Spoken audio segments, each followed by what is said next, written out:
আমাদের কাজ হবে, আমাদের হাতে যদি কোনো সময় দেয় তোর রাজ্য পরিচালনার দায়িত্ব, তা গরিব মানুষকে আর ওই ঘটা করে শীতবস্ত্র বিতরণ অনুষ্ঠান করতে হবে না। এই যে কোম্পানিটা স্যালাইন দিয়েছে, অলরেডি কর্ণাটকে তো এই কোম্পানিটাকে ব্যান করেছে। 2 নম্বরই মাল দেওয়ার জন্য কর্ণাটকে ব্যান করেছে এবং কর্ণাটকের হেলথ মিনিস্টার একটা বড় আর্টিকেল লিখেছে, একটা স্যালাইন 20 টাকায় কিনবো, 200 টাকার বিল বানাবো, তোমাকে 180 টাকা দিয়ে দেবো, এই ধরনের হতে পারে। ওই 180 টাকার চক্করে পড়ে মানুষ মারা যাচ্ছে। আরে আমার তিলোত্তমতে এই প্রতিবাদটা করেছিল, অবৈধ ওষুধ আসছিল, মানে যেটা মানে আপনার উইদাউট মানে যেটা খেলো মাল আসছিল, খারাপ মালপত্র আসছিল, ঔষধগুলো হচ্ছে ভেজাল আসছিল, এর প্রতিবাদ তো করেছিল। এরপর তো টার্গেট এটাই ছিল। তো তিলোত্তমার চোখে আগুন দিয়ে দেখিয়ে দিয়ে গিয়েছিল এই অন্যায়গুলো হচ্ছে। তো জানানোর দায়িত্ব তো রাষ্ট্রের, জানানোর দায়িত্ব রাষ্ট্রের। তোমার এই অফার আছে, তোমার জন্য এই প্রকল্প আছে রাজ্যের মানুষের জন্য। এটাতে কে অ্যাবেল কে ডিসঅ্যাবেল। আমি যদি অ্যাবেল হই আমি অ্যাপ্লাই করব, আমি যদি অ্যাবেল না হয় ডিসঅ্যাবেল হয় তাহলে আমি করবো না। কোনো তো আছে এইরকম অর্থের অভাবে সব দাওয়া করতে পারবে না, শেষকৃত্য সম্পূর্ণ করতে পারবে না, এমনও আছে তো।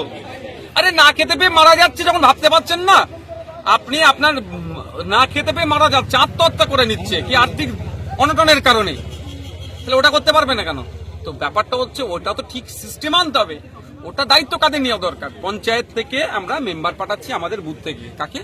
একজন জনপ্রতিনিধিকে। জনপ্রতিনিধির কাজ হবে কি, সে ওই বুথের 1000-1500 মানুষকে দেখভাল করা। তারপরে আমরা কি পাঠাচ্ছি? সমিতির মেম্বারকে। সমিতির মেম্বারের কাজ কি হচ্ছে? 1000-4-5 মানুষকে দেখভাল করা। জেলা পরিষদকে পাঠাচ্ছি কি করতে? ওই 3টে পঞ্চায়েতের মানুষকে দেখভাল করা। এমএলএ কে কেন পাঠাচ্ছেন?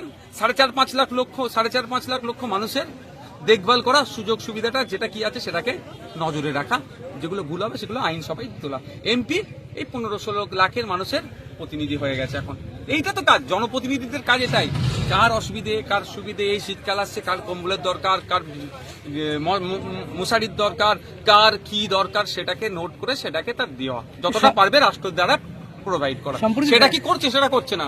উল্টে গরিব মানুষ যার কাটমানি 10,000 টাকা দেওয়ার ক্ষমতা নেই, একবার সে 10,000 বার করতে পারবে না, তার বাড়িটা কেটে যে 20,000 টাকা কাটমানি দিচ্ছে তাকে বাড়ি দিয়ে দিচ্ছে। এই অপদার্থদের হাতে ক্ষমতা চলে গেছে। আমরা তো এটা ফিরিয়ে আনতে চাইছি।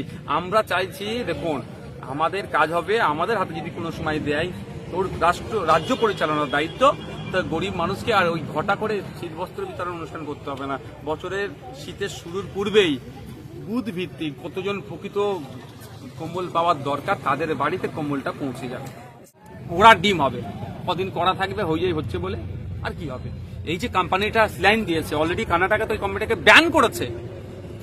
2 নম্বরই মাল দেওয়ার জন্য কর্ণাটকে ব্যান করেছে এবং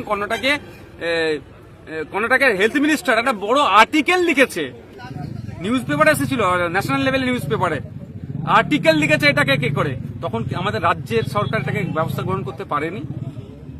ন্যাশনাল পেপার তো রাজ্যে তো আছে, রাজ্যের দপ্তরে থাকে তো ন্যাশনাল পেপার। যদি বলেন আমি কোন খবরে ছেপেছে না না ঠিক কথা, ন্যাশনাল পেপারে ছেপেছিল, সেই পেপারে কাটিং আমার কাছে আছে। অ্যাকচুয়ালি এরা তোলাবাজি বেশি দিয়েছে, কাটমানি বেশি দিয়েছে, হয়তো এরা বেশি টাকা দিয়েছে। একটা স্যালাইন 20 টাকায় কিনবো, 200 টাকার বিল বানাবো, তোমাকে 180 টাকা দিয়ে দেবো, এই ধরনের হতে পারে। ওই 180 টাকার চক্করে পড়ে মানুষ মারা যাচ্ছে।